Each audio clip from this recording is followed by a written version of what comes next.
First and foremost, the idea is that in a free private city, a private service provider guarantees you protection of life, liberty, and property based on a contract. You have rights, like the right to be left alone, and other obligations, like to follow the rules that are in the contract. And with your signature, you accept those rules. But on the other hand, that means I cannot change the contract later. So if you both sign the contract, you are protected. And there will be external arbitration or courts that will, in case of conflict of interest, make a decision. So it's not my court or arbitration that will make this decision. This is an additional level of protection. I think Bitcoin has made more for our libertarian cause than any other development in the last 20 years. I see this with our free private cities and the Liberty for Lifetime conference. About half of the newcomers coming somewhere from the libertarian side, the other half from the Bitcoiner side. So it's still a very small portion of the people who have understood that, but Bitcoin and books like Bitcoin Standard have supported that, right? So that more people understand those Austrian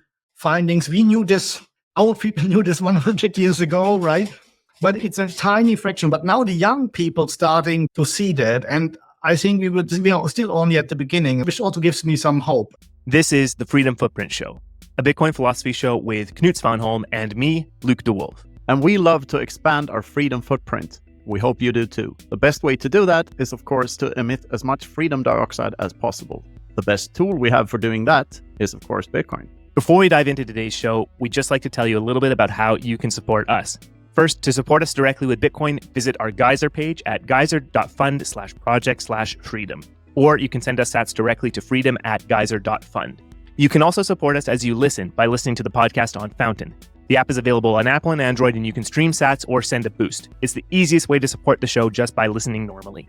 And if you don't care too much about Luke, you can always visit knutsvanholm.com, where you can buy my fabulous wine, my books, and a t-shirt or two. And if you don't feel like supporting your fellow Bitcoiners at all, at least like, subscribe, and brush your teeth. But seriously, that stuff actually helps. It would be great if you could subscribe to the YouTube channel, like the videos, send us a comment, or leave us a review. All this stuff really helps the show. Seriously. Click the damn bell. So thanks for tuning into the show, and we hope you enjoyed today's episode. Here's an idea for you. Come and see me and Luke in Prague, my favorite European city. With over 100 world-class speakers and the chance to meet more than 100 leading Bitcoin companies, this is where ideas flourish, connections are made, and Bitcoin's path forward is forged together with 10,000 enthusiasts and professionals. In Prague, people have been fighting for freedom since forever. So it's only natural that Prague is the Bitcoin capital of Europe. You should be there. With 3 days of keynotes, panels, and side events, BTC Prague is the place to be for pure Bitcoin-only signal. And the beer is just fantastic. Use discount code FREEDOM for 10% off your ticket and another 5% discount if you pay with Bitcoin. So remember, use code FREEDOM and see you in Prague. Titus Gebel, welcome to the Freedom Footprint Show. Thank you so much for joining us. My pleasure. Yeah, good to see you, Titus. Last time we saw each other was in Prague, I believe. I was a bit late. I missed my flight, but I managed to catch the last half day of the conference at least. It's always a great event, the Free Cities conference in Prague. But first, before we get into all that, can you give us a little introduction to yourself, to those of you that don't know you, a TLDR on Titus Gebel? Yeah, sure. So my name is Titus Gebel. I'm a German national, born and raised there, but now resident in Monaco since about 10 years. And I have an education as a lawyer, PhD in international law. And worked 5 years as a lawyer, but found out then this is not what I want to do until the rest of my days. And so I was more interested in business and became a manager in the biotech industry, then switched sides to venture capital, who were financing those types of things, and eventually founded my own company, interestingly, in an unrelated area in resources. I was mining, especially gold, silver, tin, lead, zinc, all these things. And we started a company called Deutsche Rohstoffe AG, me and the partner, back in 2006, where nobody was interested in that subject. But we could see it coming, that the big demand from China, and at the same time, the decay of the traditional mining projects and industries, and nobody wanted to study geology or mining engineering any longer.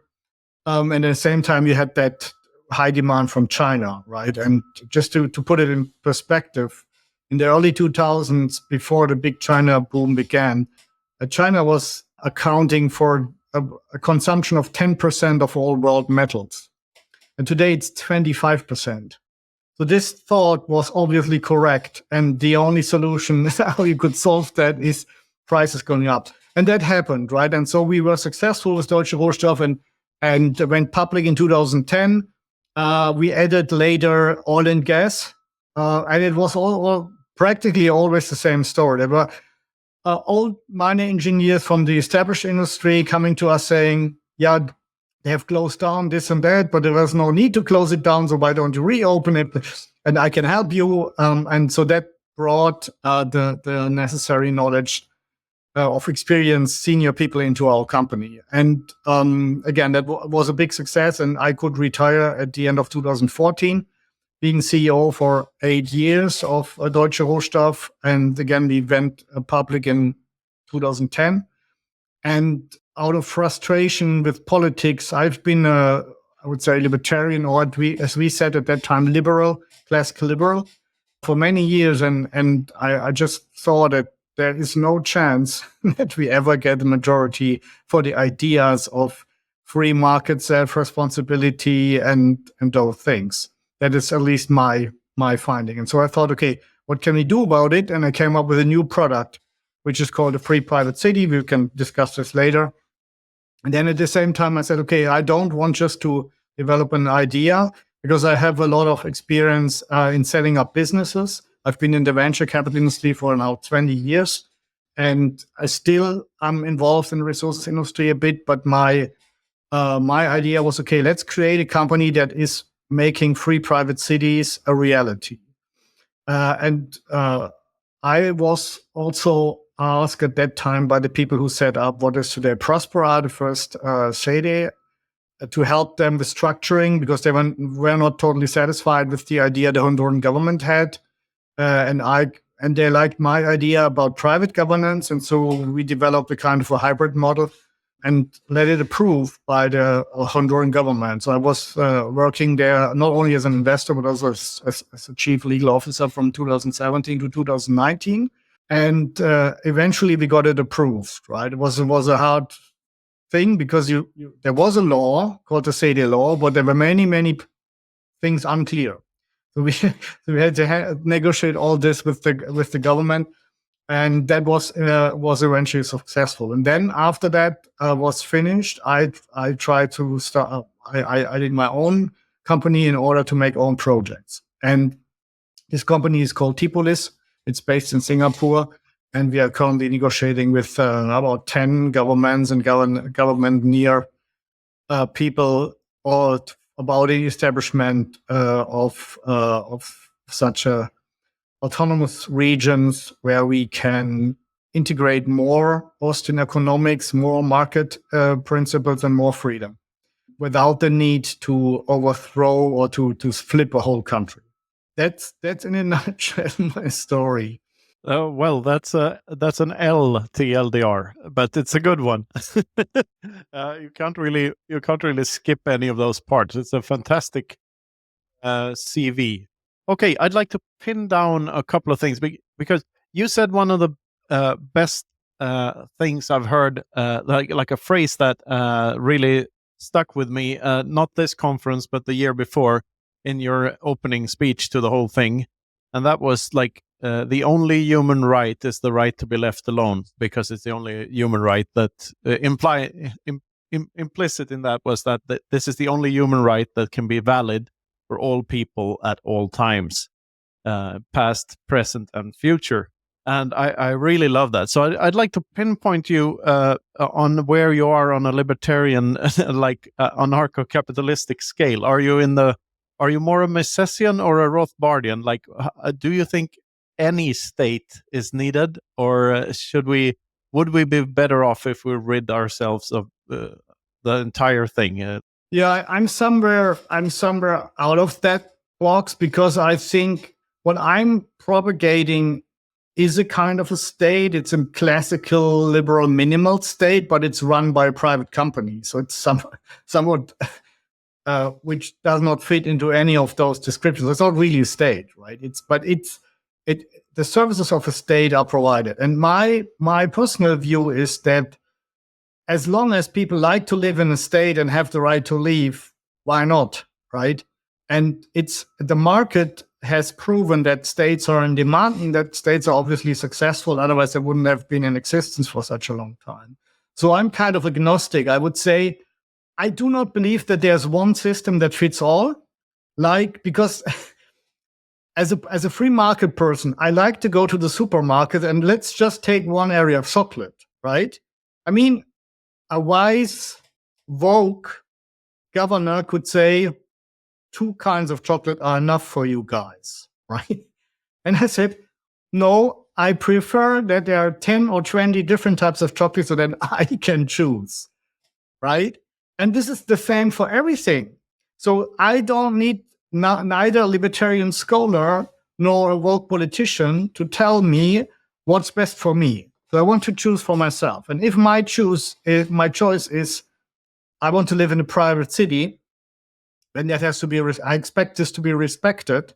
But if my choice is I want to live in a legacy nation state, I am respecting this as well, right? So and I think that, and I made a point in my book. I haven't mentioned it. I wrote a book when I arrived in Monaco for 3 years called Free Private Cities, Making Governments Compete for You. That's my idea, right? To create a new product in the market of living together. You don't need a majority for that. Once it's established, then people can vote with their feet. And maybe, and I made a point in my book, some people might really prefer this more anarcho-capitalist system without any state for a period in their life. But then at another period, they might be more willing to go to, if they're young, to communitarian, more leftist-oriented society. And at the end, they might prefer living with their peers in a more conservative nation state. And this can all be, I don't know. And I don't want to tell people what's good for them. The only thing I'm offering is a model of living together which is based on libertarian principles, or let's be at least the principle that people need protection of life, liberty, and property. But in exchange, they have to pay something for that. So it's a pure service. So it's not the state thinking any longer, there's Big Brother and he's taking care of you. It's a pure service provider and you pay him for that, right? So it's basically strapping the state from all its fanfare and all its glory. And it's not even a state any longer. It's a service provider who's doing those things. But on the other hand, I don't think that having no monopoly of force in such a state, in such a city would work. Because if you really say, okay, let's find out who is our best protection service, then very probably the one with the strongest security agency, they can do whatever they want, right? Because nobody else can beat them. So I don't think that is attractive. Of course, it can be then settled over years and years, but until then, families and normal people would not come. So that is just something which I think is not working, as well as you do not have different security organizations on a cruise ship or on a holiday resort, right? You have only one. And the choice that you have is between this cruise ship and another one. And that is about the same with me. I say, okay, if you don't like my model, go somewhere else, right? Because I think if I skip that security provision, which is my main product, I promise you security for life, liberty, and property. If I cannot fulfill that, it's probably not going to work. But I'm also agnostic on that. If you prove me wrong, in reality, I will adapt my model, but I don't think that is going to happen. And so let's find out the best thing. The same is true with open borders in a way that everybody can come without any control. It's not going to work, right? If you think this is because Brian Kaplan wrote that, he's a great guy, but that is not going to work.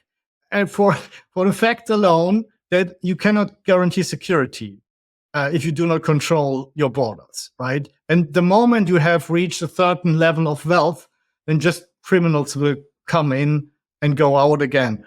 We have seen this over and over time, and you're subject to invasion and all that. So that is here my point, and I think that's how the world should work. So if you have a certain idea, which is probably not equally or has the same views as mine, then you should be absolutely free to introduce your product in the market of living together, and then let the market find out. My prediction is that over time, it will just be decided by some products surviving and others disappearing, which are the models that work. And Joe Quirk, who's the president of the Seasteading Institute, has coined a phrase. He said, 50 years from now, the most successful societies will not cater to any of today's ideologies. And that might be true, right? Because this is a decision. A competition is basically a discovery process, and we will see. Hey, maybe this idea of Titus, it's quite good, but not in all areas, and that it has developed into another variation or has split. We will probably then see that there's not a single model. I said this before, but you have different models for different taste, right? Because some people, they might only want to live in an anarcho-capitalist environment. And I'm happy to give them, and let's say their area, right? The NCAP zone within my free cities. That can happen. I have no problem with that. But other people say, no, I need more rules, right? I need guidance, religious guidance or whatever, you name it. And we have to respect that. People are different. Most people are not libertarian. You have also to admit that, right?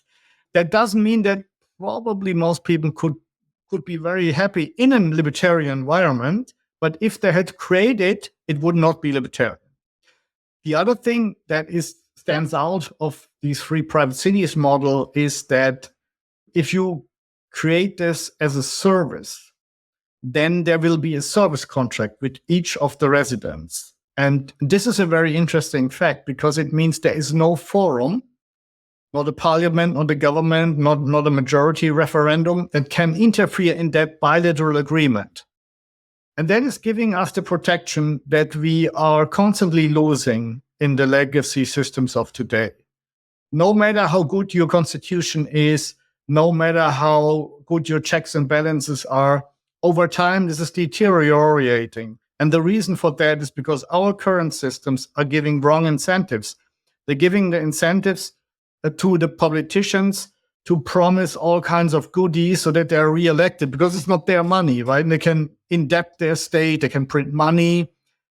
People think, no, they're not printing money. Well, here's the thing. If you as a state are giving state bonds and you tell your own central bank to buy all these bonds, this is like printing money, right? That's how they do it today, but it's the same effect. And the other thing is that the electorate who are going to vote, they also think, okay, I can vote money in my pocket, so I vote for the guy who's promising me most, right? And this is a bad incentive, but I cannot stop that. I can tell people, try to convince them that this is not a good thing, but at the end of the day, I have no chance. So I'd look as a libertarian candidate in a public election. I can go to the people and say, you know that, Knut, I made that point before. Vote for me. I do nothing for you, right? It's not not very attractive. And on the other hand, it's I tell people here you get €100 for 8 hours hard work, or here you get €100 for just making your cross on the ballot at the right place. Who will win, right? Well, I would vote for you, Titus. Yeah, but maybe 5% of the people, right? That's at least my experience. Now people say, yeah, but look at Argentina. I think that's true, but on the other hand, they have only elected him president. He has not a majority in the parliament. And after hundreds of years of mismanagement, and I think 60% of the people are now kind of poor, right? So if you have to wait 100 years until change is happening, I don't want to do that. Well, he has managed to turn things around somewhat in a very short time. And I fully support that. But my concern is that he will not be, he has not enough power to really make the legislative things happen maybe he's getting them in the next election, and then he will be elected out of power the moment people are a bit better off. So this is just my concern and my experience. If I look at Germany after World War II, Ludwig Erhard made these fantastic reforms. We had even people in Sweden in the 1990s making reforms. New Zealand, that all took 10, 20 years, and then the good guys were in power again. Ludwig Erhard is a forgotten hero of European history. Like, he's basically the reason that Germany is the biggest economy in Europe. Like, that's all his his doing, really, right? Yeah, absolutely. And he was influenced by Ludwig von Mises, right? And Ludwig von Mises wrote him, "It's great what you're doing, but I have some concerns with this term of social market economy, because if that means that the moment something happens that the government does not like as a market result, they have the right to interfere, then they will interfere in everything after a while, right?" And in a way that happened. But Ludwig Erhard is a hero. I fully sign that, subscribe to that. He has really, against even the military leadership, which was established back then in 1948 of the big winning powers of World War II, he has just cut all price controls overnight without their permission. Right?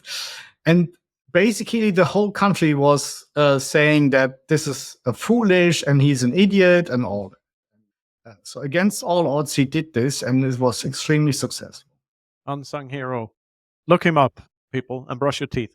Yeah, you said something about the money printing by government selling government bonds to central banks, which is, I think, is such a vile scheme, because what is a government bond? It's basically a promise from the government to steal even more from your kids than they stole from you, and with money that is worthless.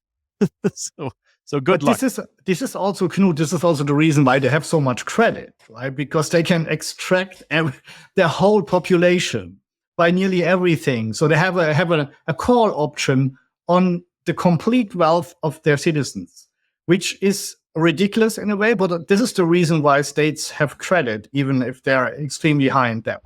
And I think, like, Bitcoin, to me, is, I mean, people call it speculation and whatever, but to me, it's a clear signal. Like, it's showing us how much we've been taken advantage of, because when you have this constant inflation here, and you're hindering the free market process from happening, you're hindering all of these exponential growths that could have been happening all over the world, and your purchasing power is diminishing as a result of it. Bitcoin is like a reflection of, this is the world you could have been living in, and it's already here. It's been here for quite some time now. Yeah, and this is fantastic, right? I mean, I think Bitcoin has made more for our libertarian cause than any other development in the last 20 years. It is just because so many, I see this with our free private cities and the Liberty for Lifetime conference that you mentioned. About half of the newcomers coming somewhere from the libertarian side, the other half from the Bitcoiner side. So they have what you said correctly. They have understood that a sound monetary system is so much worth.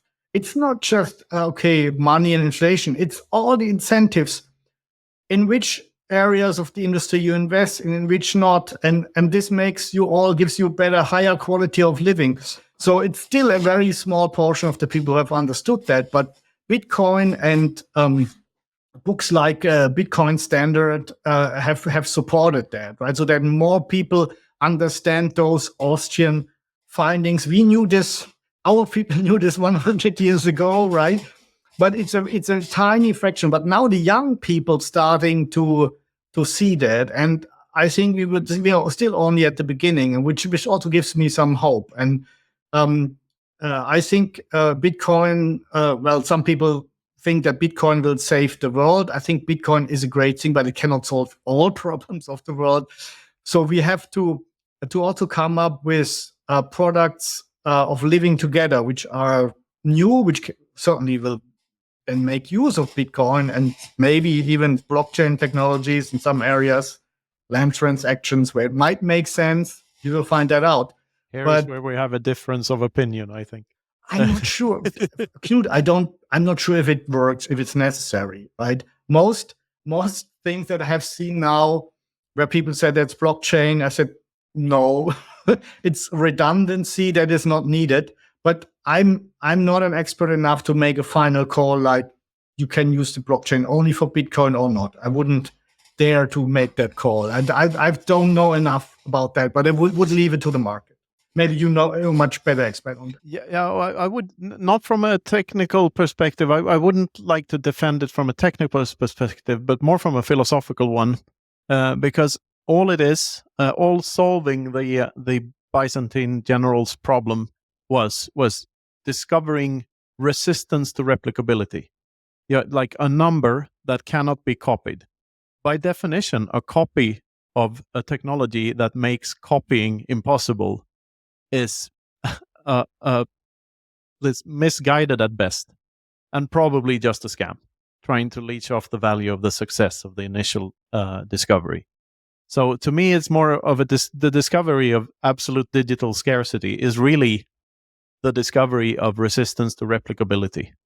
And for that, you need more than just cryptography. You need people to align on which one of these systems this is. And this is where the network effect comes in.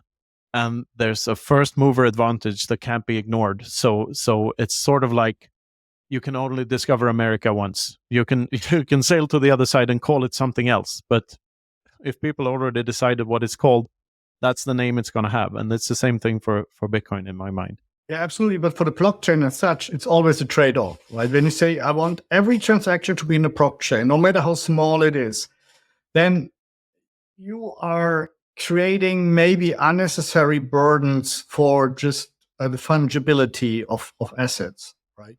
And insofar, it has to be found out where we use that. And I can imagine that larger transactions, like land transactions, houses, so that may make sense because you want to show in the future that 300 years ago, right, it's clearly this is the property line, right? But not if I'm buying soft drinks in a supermarket.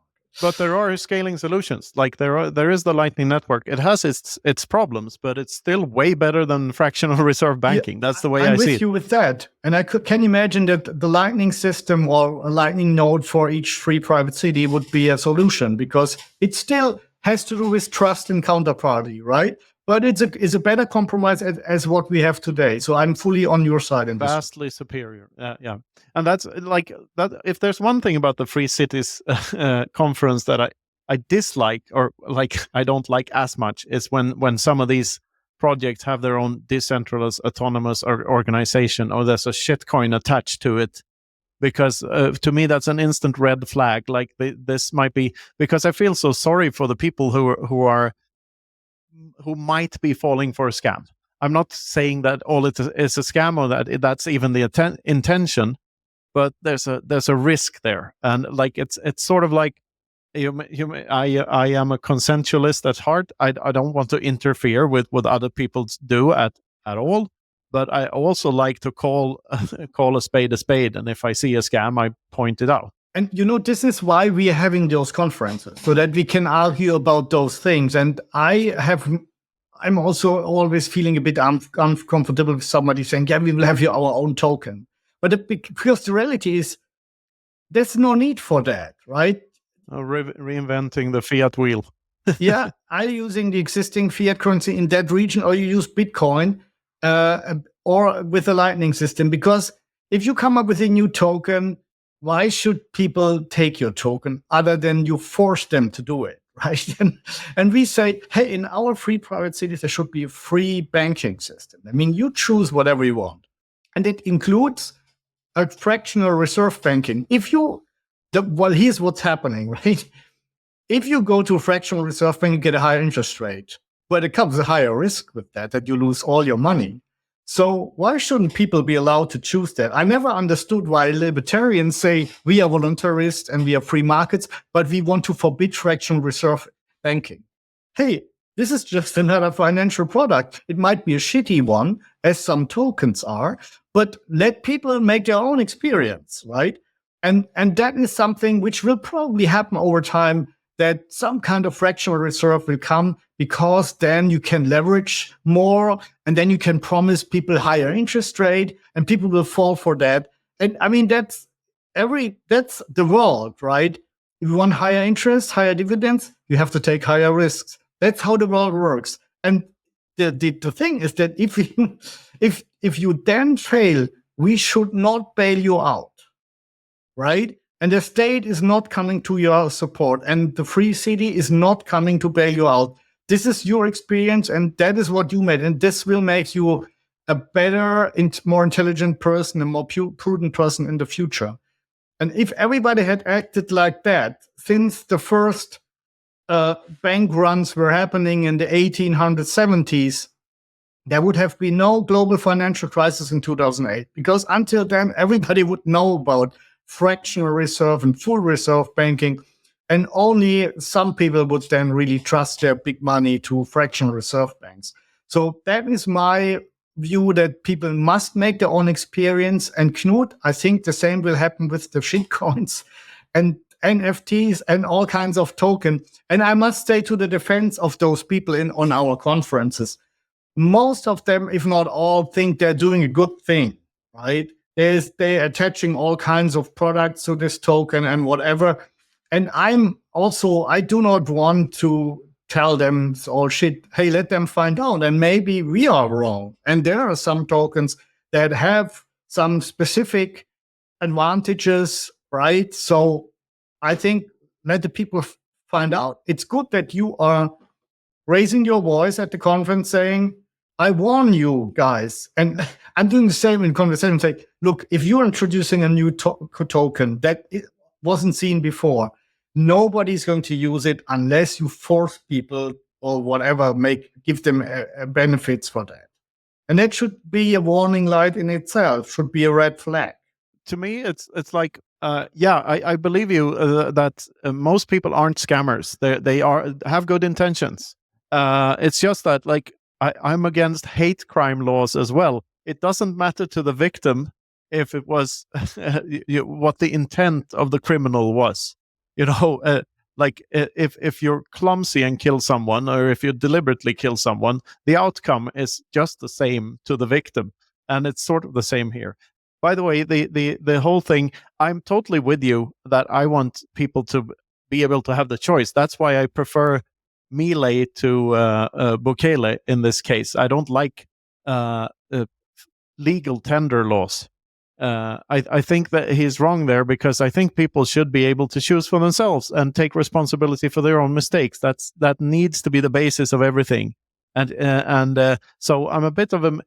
I have to admit, I don't like politicians in general, or I don't like politics, and I'm usually not impressed by them. But I'm a bit of a Melee fanboy, because he's,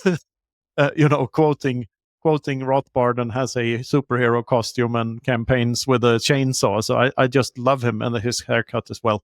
Maybe he has really initiated something which we later will know as the Libertarian Century, right? Because at the moment, nobody would think that, but 2 years ago or 5 years ago, nobody would think that a libertarian president was ever elected in a Western country, right?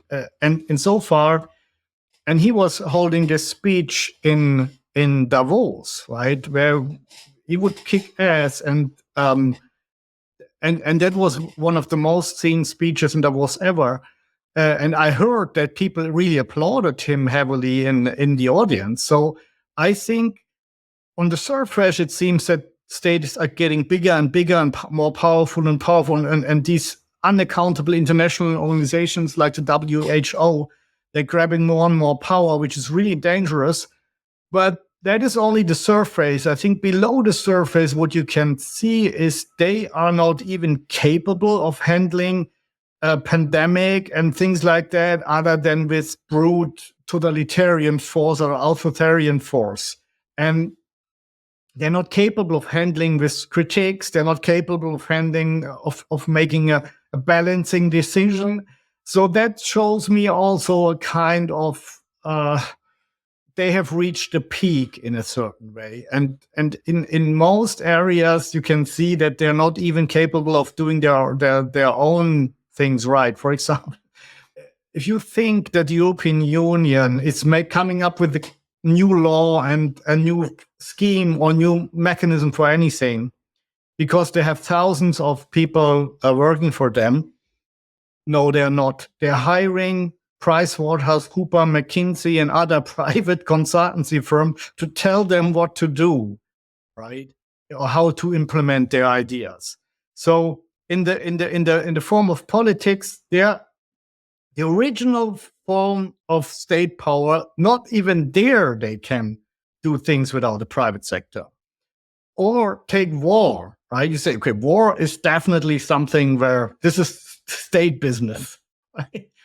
Where even in Russia, right, a private mercenary company had to come to the rescue of the Russian army to conquer Bakhmut, right? I mean, and same in the US. And then years ago, everybody was telling, going to the moon in space, only states can do that. And what we see now, 90% of market share for commercial flight into the orbit is by a private company, SpaceX.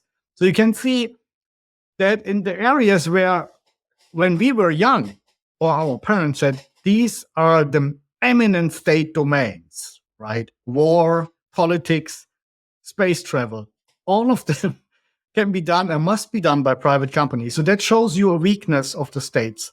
And that is a good sign, because it shows you that privately organized way of living together is working better. It's just without all these, I mean, there's certainly fierce competition, and there will be also some kinds of irregularities. But in principle, everybody knows, okay, if somebody's providing a good service, people will come voluntarily and pay voluntarily. If they're not providing a good service, they go to another provider. And that is my idea, that we have everything at once. We have legacy states, we have these dubious conglomerates like the European Union, we have independent cities or semi-independent cities, and everything in between. And then people can choose where they want to go. And that alone will force the legacy states to become more service provider, because otherwise their best people will just go away. So this is at least my hope, that this is happening in this century, and which will automatically lead to a more libertarian century. Because if you have the freedom to reject, to be left alone, then they cannot force you to do things. And if they do so themselves, okay, you force me, then I refuse to work, or only so little that I can make a living. And that will mean eventually all the good people will go away. And I see this today. People are flooding into Dubai, right? There's a reason for that, because they leave you alone. They leave you more alone than the rest of the world, even if it's a monarchy.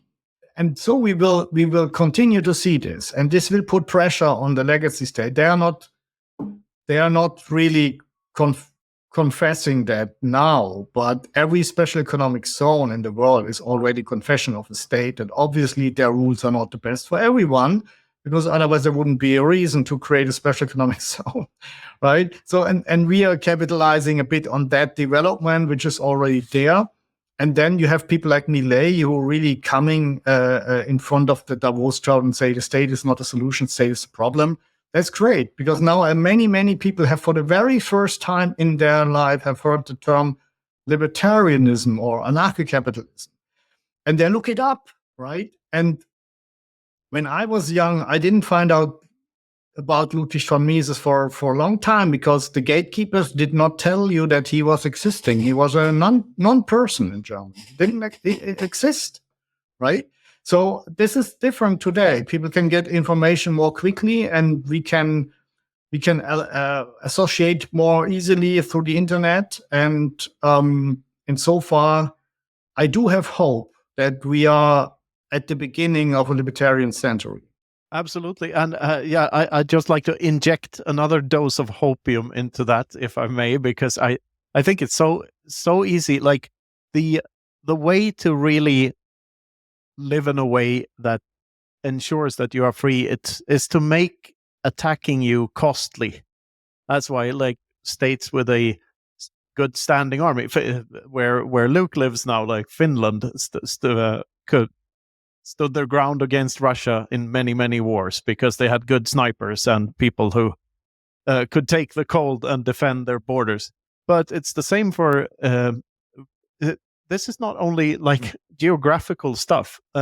With Bitcoin, you have the perfect costliness to attack for an attacker, because the attacker can say, give me all your Bitcoins, and you can give a part of it up, a minuscule part of it, and say, that's all I have. But there's no way for the attacker to know how much you really have. And that's true for every man, woman, and child on earth today, and everything in between, to be politically correct here.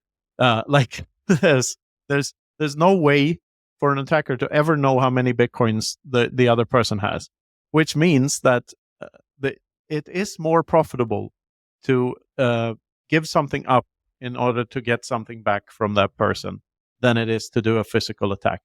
So the Schelling point of violence has been moved. And also, every jurisdiction that adopts this will, every single act of goodness in that, like, from Bitcoiner to Bitcoiner, benefits the entire network, because that ultimately that leads to purchasing power go up. So that's all there is to it. I had another thought here, but it escaped me at the moment. Maybe it will come back, but I think you're completely right with the Bitcoin. It makes really hard to expropriate people, and gold can be found, right? And I was thinking they probably come up with a banning Bitcoin in the West, right, in large areas. And I mean, this still can happen, but it's now more countries are making Bitcoin regulation. That means they're making it really legal. You have these Bitcoin ETFs at Wall Street. You have countries like El Salvador, and I think that's the second country now that they have adopted Bitcoin as a legal tender, or at least as a method of payment. And it's getting more and more difficult to make a general ban on Bitcoin, but you can still try it and say you're not allowed to pay in Bitcoin, and nobody's allowed to pay you fiat against Bitcoin. That it will not disappear then, but it will be weakened. But I think I'm also positive. I think you are right that is a fantastic improvement for the individual. They can hide their wealth, take their wealth with them easily, even if they're expelled from the country. And it has reached a certain size so that we think I have some trust that Bitcoin will not go away ever. So it's there now. People have seen how it works, how it can work. It's a little bit the reason why I wrote my book is just that the idea is there, right? So the idea will not go away again. And I tell people especially from libertarian Austrian economic side, say, hey, if you like free market so much, then just transfer this idea to our market of living together and let people offer different products of living together, and everybody is choosing which he likes best, right? That is my supermarket of living together idea. That's all. And this is a simple thought, right? And this is in the heads now, and that this can be done privately. But this is really what you want, protection of life, liberty, and property. You don't need a king. You don't need a president. A private company can do that, right? Another simple thought.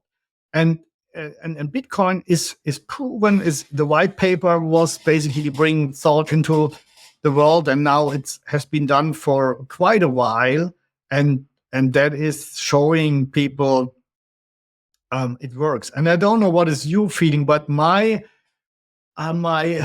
impression is that people who once have discovered the Austrian School of Economics, have discovered how Bitcoin works, they are not getting back. No, there's no un-orange pilling a person. We're thrilled to introduce our new sponsor, the BitBox02 Bitcoin Only Edition. Bitbox. It's fully open source, Swiss engineered, and Bitcoin only, forever. The device only supports Bitcoin, which means less code, less attack surface, and improved security for your Bitcoin. Check out the BitBox02 Bitcoin Only Edition at bitbox.swiss/freedom And use code And use code FREEDOM for 5% off. Next up, Wasabi Wallet, the desktop wallet with CoinJoin built in so you can preserve your privacy. Oh! It's easy to use and open source, and their recent Juggernaut update included loads of upgrades and new features. Oh! They even added support for Bitbox. Go to wasabiwallet.io and download Wasabi today. Oh! Okay, let's get to the meat of the free cities. Like, tell us more about the actual free cities. Like, what are the biggest projects? What's the latest update from them? What can people do? Should they move to a free private city, and why, and so on? Give us the pitch. Yeah. Okay. First and foremost, the idea is that in a free private city, a private service provider guarantees you the protection of life, liberty, and property based on a contract. And in this contract, it said this costs you $1,500 or $2,000 per year. And you have rights, like the right to be left alone, and other obligations, like to follow the rules that are in the contract or in the annex, or that we use as a default system, a common law system, or whatever, right? So, and with your signature, you accept those rules. But on the other hand, that means I cannot change the contract later. Neither I as an operator, nor the resident can, nor a majority can. So if you both sign the contract, you are protected. And there will be external arbitration or courts that will, in case of conflict of interest, make a decision. So it's not my court or arbitration that will make this decision. This is an additional level of protection. So this is just in a nutshell what it's all about. So how do we do this? Because if all state laws apply, which are constantly changed, that isn't worth much. So we have to create an autonomy that allows us to create our own legal system. And so far, this has been achieved only in a handful of places. You have historical places like Hong Kong and Macau, which basically were the origin of the term special administrative region, a one country, two systems, for historical reasons. After they came back to China in the 1997 and 1999, there was a decision they can keep their system for another 50 years. So this was the first. Then you have areas where they found out by competition that it may be a good idea to have own independent courts based on an own legislative system, own jurisdiction. And that was first happening in Dubai with the Dubai International Financial Center, because they found out that financial companies were not coming to Dubai because of Sharia law. And then the Sheikh said, what is a typical good law for these financial places? Well, they said, like New York, Singapore, Hong Kong, it's common law. London, and they said, okay, let's import a common law system. But also a court with lawyers from those places, not lawyers, judges from those places, and to gain confidence with the investment world. And that worked, right? It took a while, but now the DIFC is so small, it's only 1 square kilometer, accounts for nearly 10% of Dubai's GDP. They have, I think, 6,000 companies registered there. It's a fantastic success. It has been copied by Abu Dhabi Global Market, by Astana. I think Binance is there in the Astana International Financial Center. Other countries are trying to do it. And then the third wave was this idea in Honduras. That was partly based on the idea of Honduran governments wanted to copy Hong Kong because their country was in disarray and in the hands of drug lords. And they wanted to create independent enclaves of rule of law. And then Paul Romer came with his TED Talk, Charter Cities. And these ideas amalgamated in this first law in Honduras that they create independent autonomous zones in the country that can even grow and have completely their own right. Cities are subject to sovereignty of Honduras when it comes to foreign policy, defense. They have to follow international agreements, immigration. But for all the internal things, they can completely create an own jurisdiction. And so, coming back to your question, since I also was involved, and we have in Prospera, and we have also very good contacts to Massimo Mazzone, who is the creator of the second sede, Morazan, which is really more a blue-collar sede for Honduran workers, but and more influenced by Spencer McCallum ideas of entrepreneurial communities, but they also are based on a rental contract, which includes everything else. So you can see that these two are really the first, I would say, examples in the world where you have something which is not exactly, but relatively close to a free private city, and which is just existing, not an idea that somebody had and never has been made a reality. They do exist. They have come under attack after the socialist government or the socialists won the last election. And one of their points was we have to get rid of the SEDES because this is selling out our countries to mostly Americans and colonialism and all these usual crap. But the Hondurans themselves had protected the SEDES quite well in their constitution, in the SEDE law. So they're still there. They are under attack, but it's more verbal attack. And there is a lawsuit now pending on the International Investment Dispute Arbitration Court in Washington against the state of Honduras. Actually, there are several ones. One of them is from the SEDE, Prospera, claiming 10 billions in lost damages and everything. It's not to get the money, it's more to bring them back to the negotiation table. And at the moment, they're again under attack, but still both SEDEs are there.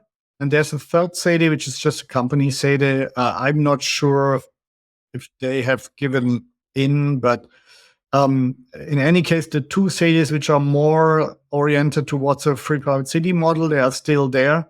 They are fighting. And I've heard that all other parties, except the socialists, who have lost the majority recently in parliament, all other big parties say, yeah, we are willing to talk about you and negotiate something that you can continue to exist, because they see that a lot of in Prospera, a lot of entrepreneurs are coming from all over the world. A lot of people from Honduras are finding work, very innovative things that they're doing there.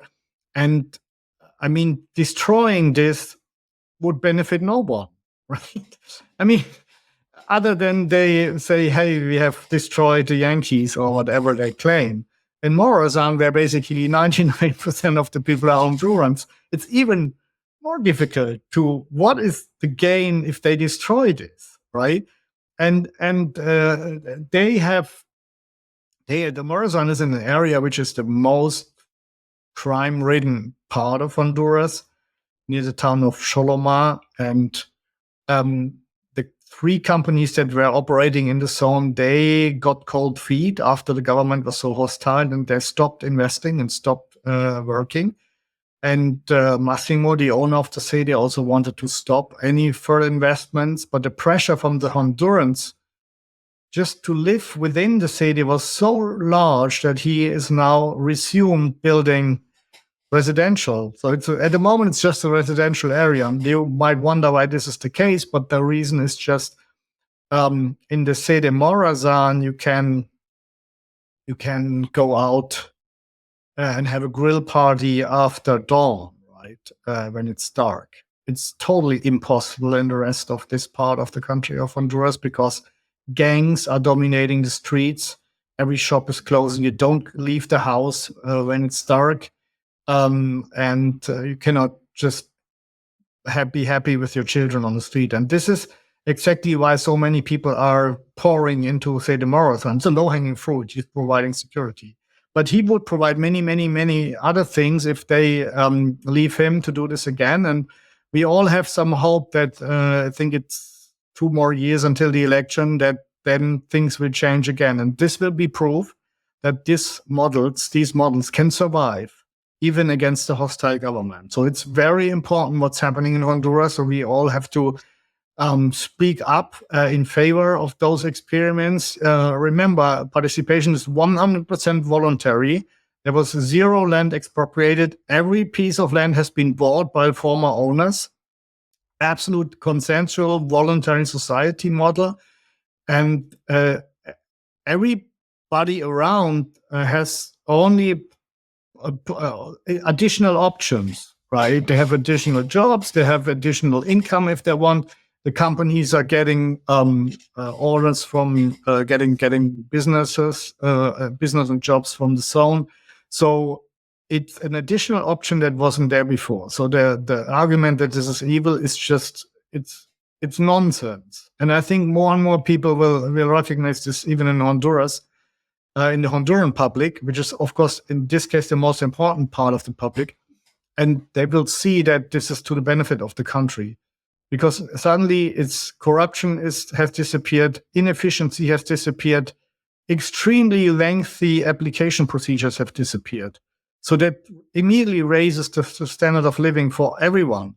And that is why I'm confident that if we can prove this, let's say, on 2 more places in the world, then the model will be established.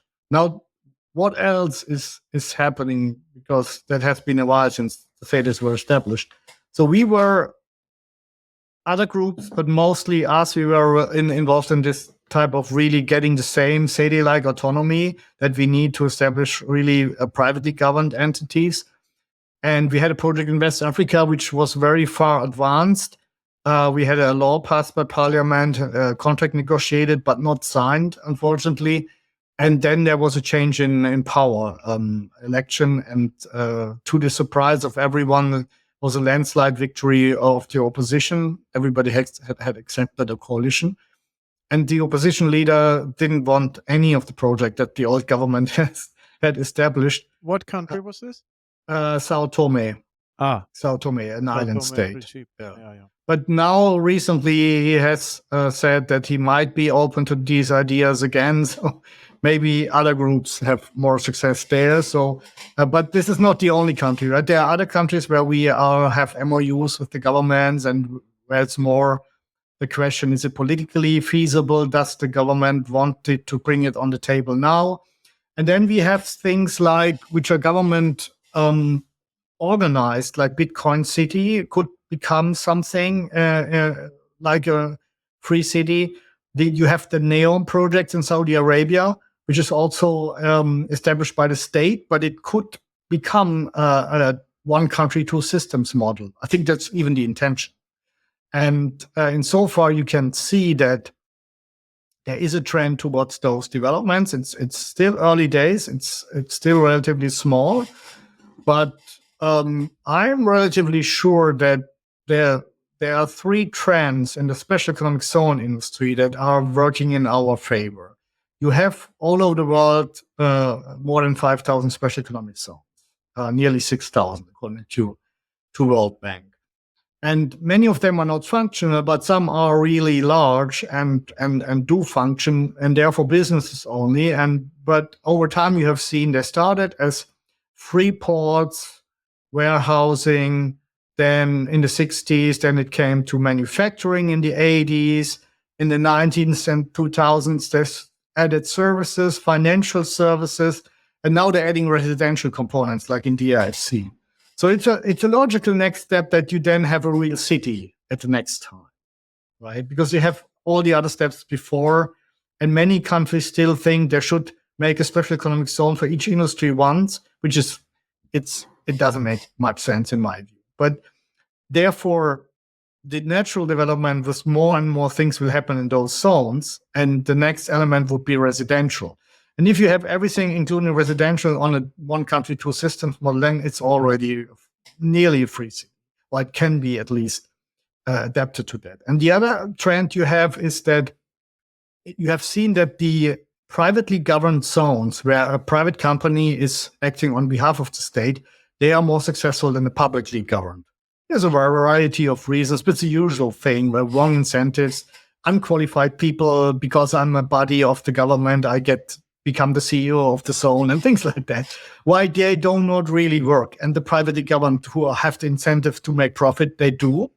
And the third trend is that you really can see that the legal autonomy is also increasing. 20 years ago, there was no such thing as own courts. Then DFC come up with own independent courts. And then the Honduran cities were coming with, you have the right to make own laws. Then we have now copycats of the IFC and hopefully soon copycats of the cities. I'm working on that front. But I cannot disclose in which countries we are working. And the reason for this is because this is highly political. And no matter which party is in power, the other party will use that as a political football to damage the current government. And so far, it's as you can imagine. I mean, giving up part of autonomy to another entity, that is not an easy task. So we have to argue that it's a win-win situation, which it is, but nevertheless, it's difficult. And so it takes normally indeed years until you have an agreement with the government, and the majority of parliament must give their consent to make this happen. But I can assure you it's going to happen.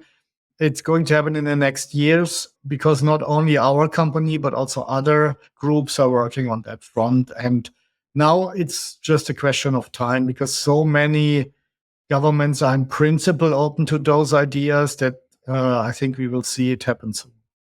Yeah, very interesting stuff indeed. You said something there about why would they attack that benefits no one? But that's sort of the problem with socialism, right? It never benefits anyone in the end.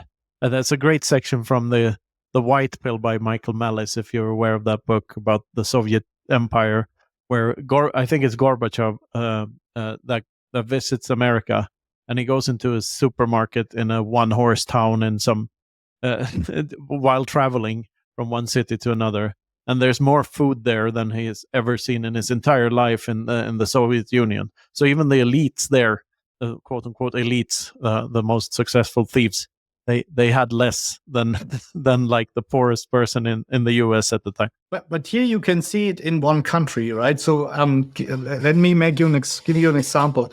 In Honduras, in the late 70s or early 80s, they introduced these maquilas, which were special economic zones for the textile industry. That means you could import raw material without duties and export T-shirts without duty. That was basically the whole story, right? And so it was a big advantage for the companies there, because they could really, without paying extra money, could make a margin on the low labor costs and all that. And there was also, of course, a lot of opposition, especially from the leftists, against those zones. But after the first 20,000 jobs were created, not a single party, not even the socialists, requested the maquilas to be shut down.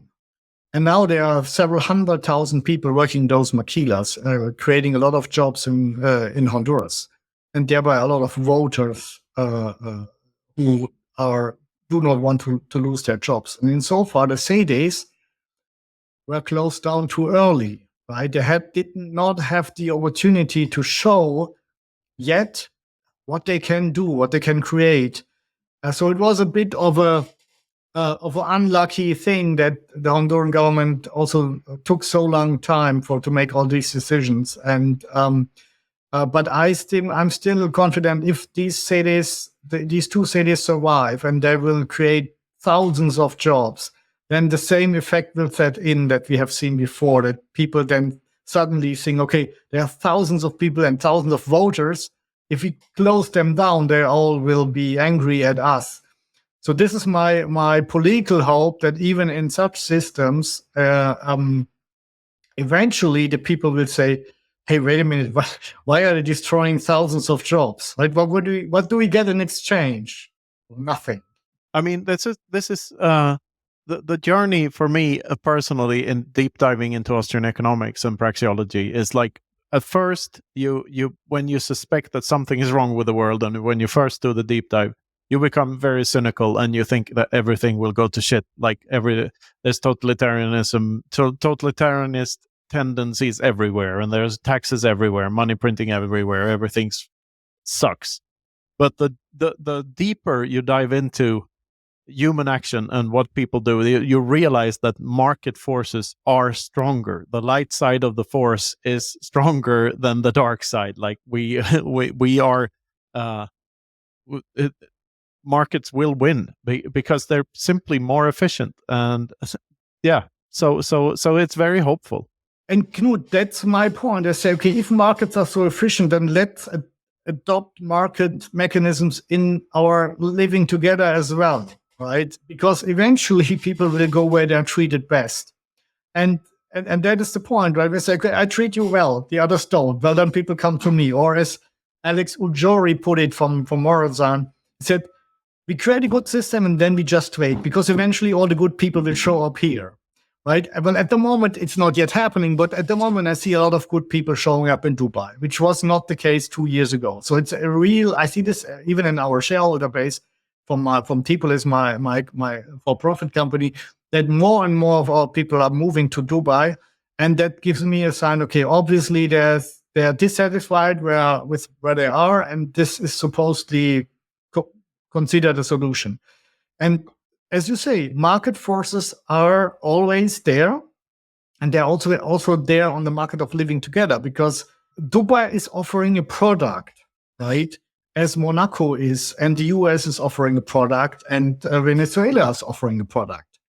And the market makes their decision. That people vote with their feet. And that is what you can make all kinds of propaganda and say, we have the media in our hands, and they will all say how good we are and how bad the others are. If people move from your country, leave your country to the other one, then obviously what you are talking is not true.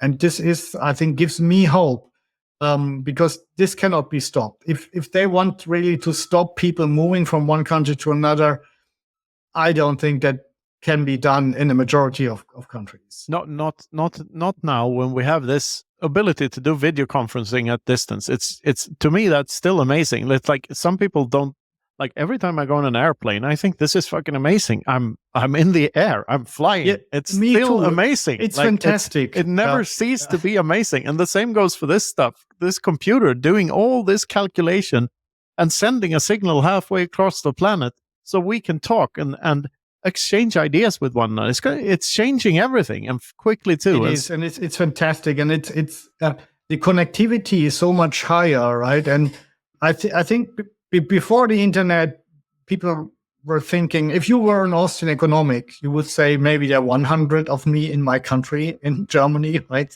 100 that think alike of 80 million, or maybe 1,000. But now that we have all these connections, we know that we are more. And that we can make you win an argument, and then it's easy.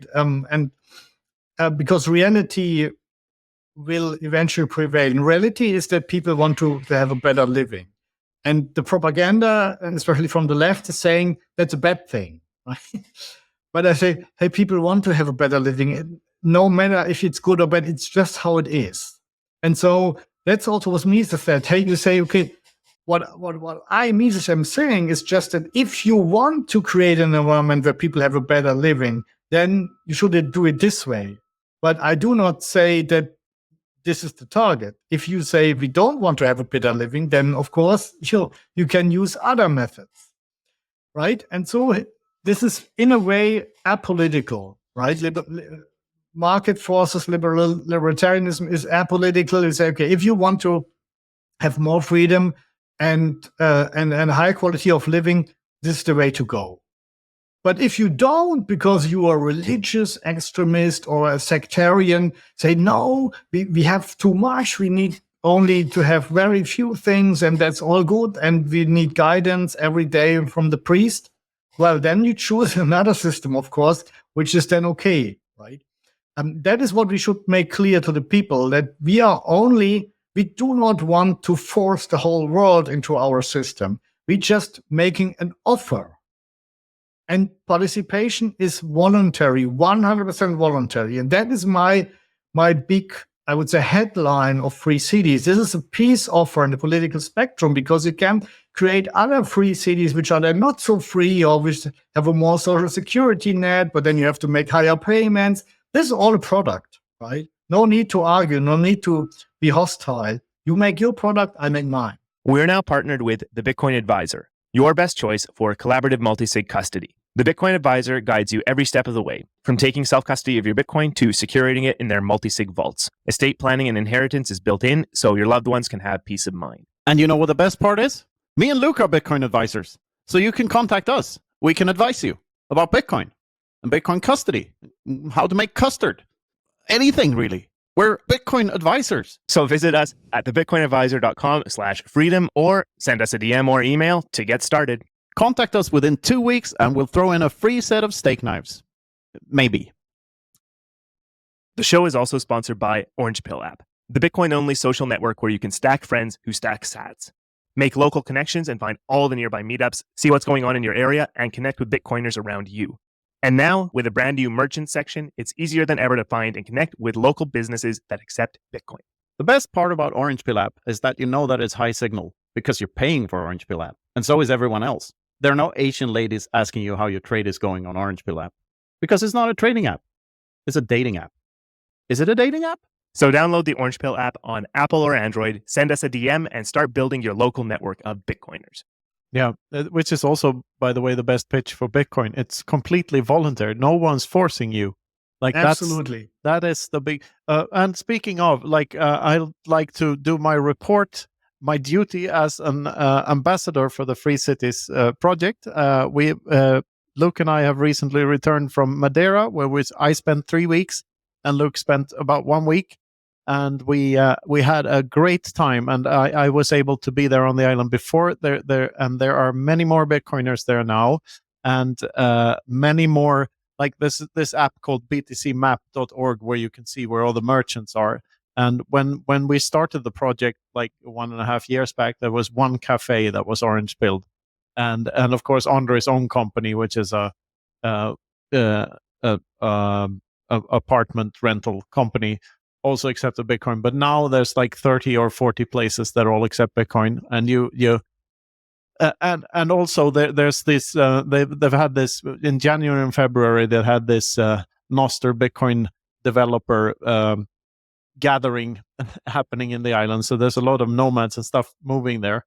And the funny thing is, when you have a critical mass, and that critical mass, it's not 50%. It's like tiny. When to just if it's just a tiny bunch of like-minded people, and especially Bitcoiners, all the monetary problems go away. Because someone always has fiat, and you can shoot each other satoshis and just solve everything, and just be nice to one another, and just do things voluntarily. And there's nothing no one else can do about it, and it's so liberating. And when the actual conference happened, so that the island was flooded with these people, and there were so many families. I mean, I've never seen so much love in the same place at once. I think, and such a beautiful setting, also this paradise island. So it made me very hopeful, even though it's still in the EU and there's still a government to tackle them, blah, blah, blah. But as long as we have each other, we're fine. Wasn't there an idea to create in public buildings to create a kind of a Bitcoin village or something like that? Has this made progress?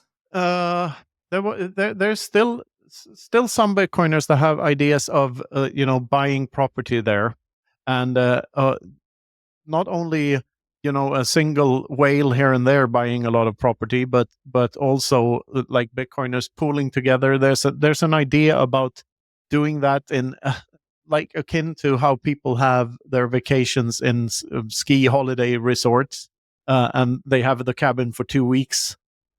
This would be like a company, an international company that owns property in different jurisdictions across the world, and you can just home swap with other like-minded people and deal in Bitcoin and never have to worry about interference. So there's a lot of stuff like that happening as well. Yeah, and these are the things that are easier to be done, right? Because you don't need to negotiate legal autonomy from the government. Madeira has some autonomy.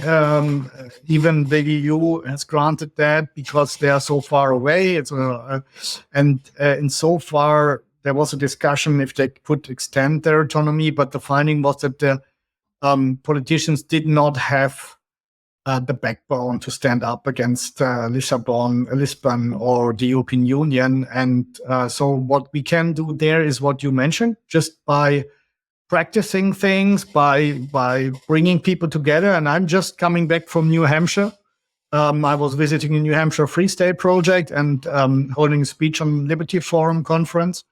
And they are doing the same. We're just bringing people together, and many of them are candidates now for Congress and Senate in New Hampshire or on a local level. And so we can make a difference. So they can basically prevent anti-liberty laws now. They have enough power in the state parliament to prevent that. So that shows me this is certainly a strategy that could work, and it could maybe work if Madeira is becoming officially a Bitcoin hotspot, because these people, they then influence the way how things work, right? And that has happened in El Salvador when these Bitcoin beach people were just trading Bitcoin, and then Bukele discovered that and say, hey, this is a good idea, but let's make it in the whole country. And who knows, maybe this can be replicated in other places. And so far, that's why we are supporting all those projects, right? And no matter if it's seasteading, if it's a Madeira project where you say, okay, probably don't get legal autonomy, but you can get factual autonomy by just doing the things you mentioned. Which is in a way more important, because like it's the actual freedom you have, like the freedom to opt out. As long as you deal in Bitcoin and never convert back to the banking system, you don't have the problems. Like they just go away, they just vanish. But for that to be the case, you need other Bitcoiners, or you need to a network convert people. And this network is coming into existence. I remember it was not last year, but the year before, where we had some Bitcoiners saying, okay, you can make your living, you can buy all kinds of products with Bitcoins, right? Where people were really offering this as a business, as a service, a Bitcoin warehouse and things like that, right? That is through what one of our sponsors, Wasabi Wallet, who has a service where you can now buy anything in Europe for Bitcoin. And like it's through a private chat with a provider that will order the thing for you and then send it and then take care of all the legal stuff and order it properly from wherever, all the stores in fiat. And this entity, who shall remain unnamed, does, or maybe several entities, does all that stuff, and you can order with Bitcoin to anywhere in Europe. Of course, you have to give an address, but that's as much privacy as you have to give up. And via Wasabi Wallet, you can coin join and have your Bitcoins be completely private as well. So there's no way for anyone to stop that. And all of these kinds of developments, which are legal, it's just that some people really want to make them illegal for some reason that we libertarians don't understand, because it's victimless crime. But the tools are being developed and they are coming, and I think it's an inevitability that more and more jurisdictions will cling on to, especially Bitcoin, because of the game theory that countries that do will fare better. It's just a simple fact. They attract a lot of money. Look at El Salvador. It's a perfect example. Indeed. Then for this reason alone, thank God we have 200 countries, not only one world government, right? Because this competition between the countries, that is making that things happening. And as you said, people will now watch what's happening in El Salvador. And if El Salvador is successful, then especially the countries, the poorer countries that have to do something, they will adopt. I mean, Switzerland will probably not follow El Salvador right now, right? Never say never. Yeah, well, they have done their Lugano stuff, right? But this is on a local level. But successful, strong countries, they have lesser need for change than poorer countries. It's just how it is. And that gives the poorer countries then a competitive advantage, which is good. That's how competition works, and it should be like that. But it's still so that when you're coming back to these, why we libertarians don't understand that the problem is, for the majority of people, this is not a victimless crime, because they say you have to give your fair share to the state, which is us, right? We, the collective. And their notion is that you do not own things, but you only can use them on behalf of all of us. So, and that is, you can't argue that away. The only thing we can do is physically separate from those people and show that our systems will create a better standard of living for everyone, including the poor people, than their systems. Right? I've tried to convince people for more than 30 years on the political front. It's not going to work. Especially the poor people, because what happens is the prices fall to their marginal cost of production, and that's especially benefits the poorer people. And if there's inflation, any inflation, the prices can't fall to the marginal cost of production because there's no measuring stick. And Knut, we just need to show this. We need some times, we need some jurisdictions and some years to show this. And I think that is giving me hope, because that's how the world works. It will show to people that it's working. And if we have a higher standard of living, there will still be a lot of propaganda, right? But people will just say, compare, right? They will compare China with Hong Kong in 1990s and say, let's go to Hong Kong, right? And the same will happen again. And I'm curious, Madeira, are they using a Lightning system for their payments in Bitcoin, or how's it done? Mostly, yes. Or like B2C Pay Server is a fantastic company, by the way, who handled all the payments during the conference, most in Lightning. I don't remember the exact figure, but there was a lot of money changing hands, all frictionless, worked like a dream, the entire thing. So it's fantastic. But most of the retailers on the island that accept, they have everything from someone just accepting it on his personal phone to actual payment terminals, like everything in between. Like Bitcoin is not imposed on anyone or centralized, so you have all sorts of different solutions, right? And exactly as it should be like that, right? Exactly. It's flourishing. It's an ecosystem in the word's true sense. It's nature blooming. That's what it feels like. So yeah. And to get an idea about what these autonomous zones idea, once it's taking off, can do, is when in Honduras the government change was, and we had 3 existing cities. The people from the old government told me there were 20 more applications on their desk, 20 more zones, and some zones are more environmental protectionist and all kinds of things. So that was the original idea, that the city would change the whole country of Honduras. It was stopped now by socialists winning, but there's another election, and once this is taking off, it will be like you described it in Madeira. All kinds of different models will pop up, flourish. Some will disappear again, but others will really be successful. And the learning curve is going like this, right? I mean, the learning curve today in market of living together is Soviet Union, 70 years until they found out it's not working. 2 generations, maybe 3 generations basically wasted. And then it takes another 200 years to find out, okay, this constitutional model is maybe not really a protection. Whereas in our model, it's a question of years, right? And the learning curve will be extremely steep. Yeah, I somewhat see the price of Bitcoin as a derivative of the learning curve for humanity in general about freedom and how you need to take it. That no one will give it to you for free, but you have to take matters into your own hands. And like the price of Bitcoin, at least if you zoom out enough or put it on a log scale or whatever to make it more visually compelling, it somewhat reflects our knowledge of the collective knowledge of the world. Anyway, Luke, do you have a question for Titus? I think it's high time we let you in before we run out of it. Sure, Titus. Yeah.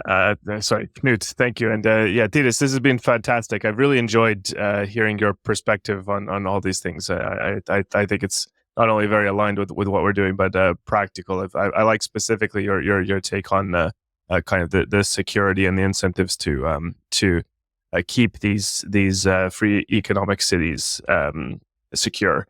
My question, I guess, since you covered a lot of these things from the I guess theoretical perspective, and then from the what's going on here in Honduras, can you tell us a little more about your company Tipolis and what you're working with there? Yeah. So we have gathered a team of people who are partly coming from the libertarian spectrum, partly just from the international special economic zone industry. to make a professional approach. So it's not convincing people about philosophical ideas of voluntarism or libertarism. It's just a purely for-profit model, because again, we think free markets are best. So I think such a libertarian model can only work if it's not a group of idealists or a group of scholars creating a new system of living together, but if it's driven to make profit. I think this is just the best incentive you can have. If you're not for profit, you're for losses. Well, at the moment, yes, but there are two things, right? I mean, I've been in this sector for a long time for venture capital. You at the moment we are making some small money with consulting, but mostly we're making losses. But on the other hand, our value is increasing, right? We have just finalized the financing round on the pre-money valuation of 25 million. So this is not nothing, right? It's just now it's 30. So post money. So this is showing you, okay, even if you're losing money, but people see that there's value in what you're doing, your value is growing. And at the same time, we are working on becoming profitable.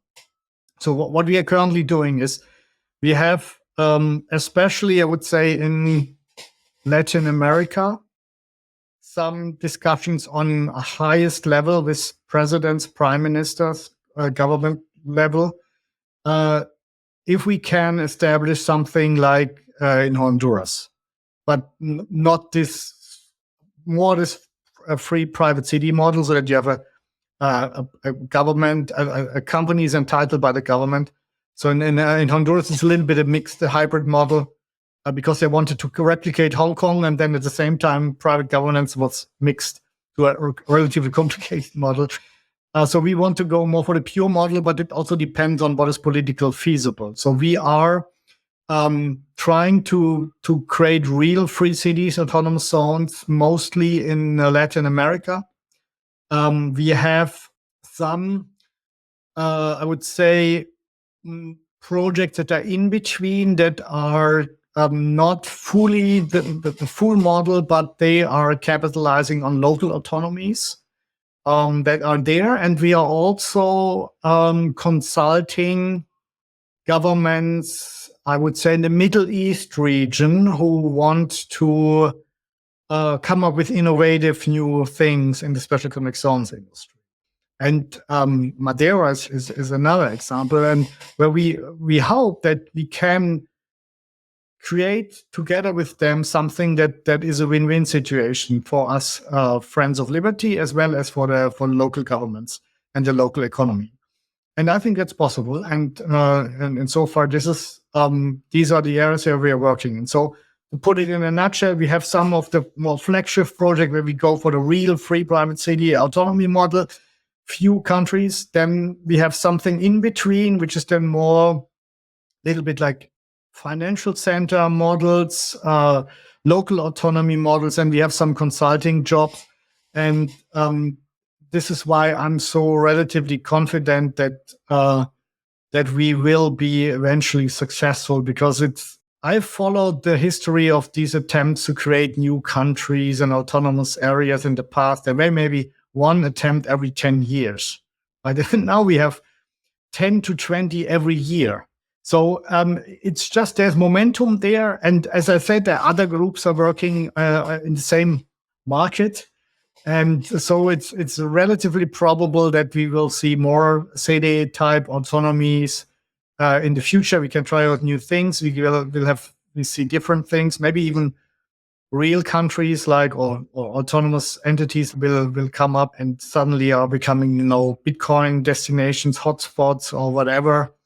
There are other places in Africa where also a lot of things are going on at the moment, but it's too early days to see what's coming out of this. But I can only invite you, Luke, and everybody else to follow the newsletter of the Free Cities Foundation, free-cities.org, because there you will get the newest news if new projects have reached a stage where they can be published. Fantastic. Yeah, lovely to hear about all of this practical stuff going on, and looking forward to seeing what's going on with the Free Cities movement. Hopeful that Bitcoin and the Free Cities can see the aligned incentives and work together somehow. But again, only through the voluntary and consensual relations of the people involved with both. So, Knut, anything else? We're doing that right now. We're emitting freedom dioxide together, and we're proud of it. And Titus, you have an impressive freedom footprint already, and we're happy to have increased it a little more, I hope. And so great to have you on here, and I hope to see you soon again, probably in Prague this fall, I guess. Yeah, it would be fantastic. It's from the 1st to 3rd November in Prague, the same venue as last time, Empire Hall. And it's also visible at the Free Cities Foundation's website. And it's a fantastic crowd.